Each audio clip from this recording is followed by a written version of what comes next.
everybody, this is Brian Goulet, the Goulet Pen Company and InkNouveau.com. This is a long-awaited video that I've been promising people for 8 months. This is on the Herbin blotter and blotting paper. Finally, I'm getting around to doing this thing. I know a lot of you have been waiting a while. Hopefully this is a video that'll be useful for a little while. I'm sure after a month after I make this video, they'll change something about it. But anyway, I want to show you at least as a general view of what blotting paper is and how you use it, at least in some respects with fountain pens. So let's go on and take a look. All right, so here's a review of the Herbin blotting paper and blotter, desk blotter. Okay, for those of you who don't know, blotting paper is essentially just a very absorbent type of paper that you use to soak up the excess fountain pen ink that's sitting on the page after you're writing. Typically, if you're just writing with a fountain pen and you're not in any kind of rush, the ink is kind of wet on the page, you can just leave it sit and let it dry and it's not a problem. But if you're writing in a journal or a tablet or something where you need to be turning pages really quickly, what you have at the end may still be wet. Or especially if you're writing in a planner or a journal or something like that, where you need to close the book quickly after you've written, blotting paper can be particularly helpful. So let me just show you an example of what this blotting paper is and how it kind of works. So basically, if I write something like, hello, this is a blotting test.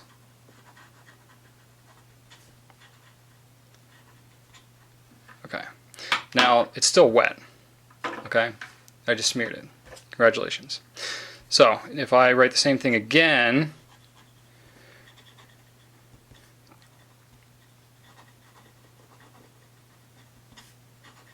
writing really fast, so it's kind of messy. If I just take my rocker blotter and just rock across it just like that, it kind of soaks up that excess ink. No smear. Voila. Just like that. So it's kind of helpful when you're writing stuff in quickly and you need it to dry. That's where this blotter comes in. Now this is a rocker blotter. This is a Herbin. It's close to 30 bucks. It's not cheap, but you buy one and you're set for a while. The way this thing works, it's 3 pieces. It's got a threaded handle that goes right into the base, and it's got a plate that holds on the paper. And that's basically it. Very, very simple concept. Okay. It comes with a sheet of this pink paper. This is blotting paper. Herbin has pink and they have white blotting paper. And they're both the same paper. It's just the color is the only difference. So don't get freaked out by the different colors. Now, there is pre-cut sheets, which you can get just like what's on here, which are kind of nice and convenient. They come in a 10-pack, just like so. Really easy to use.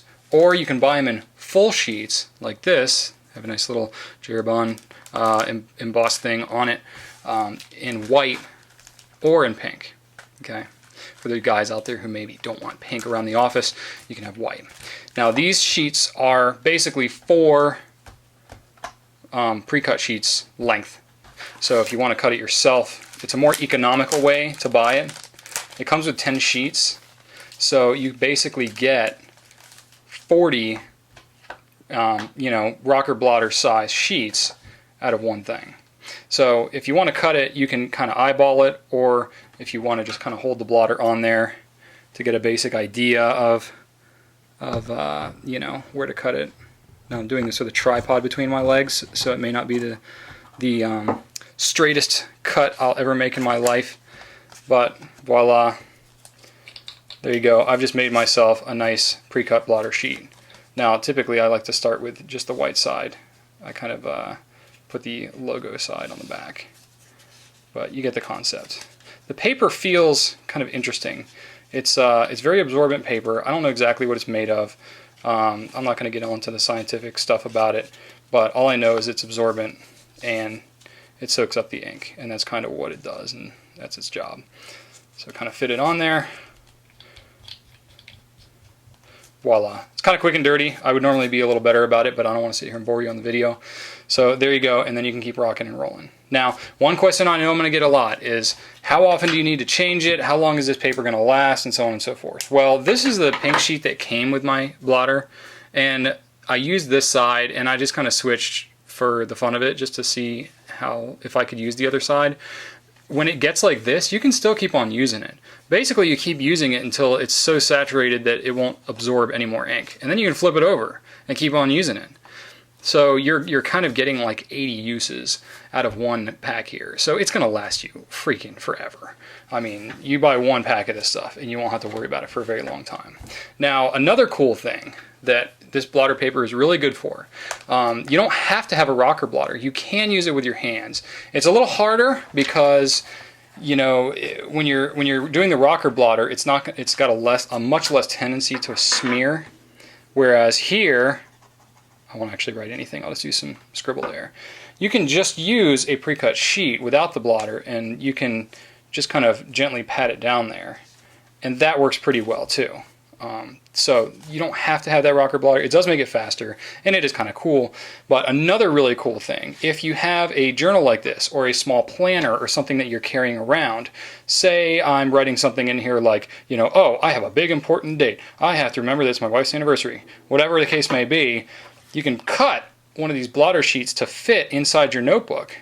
And then after you've written, you just put it in there, close it up, and then you don't have to worry about that wet ink getting onto the other side of the page.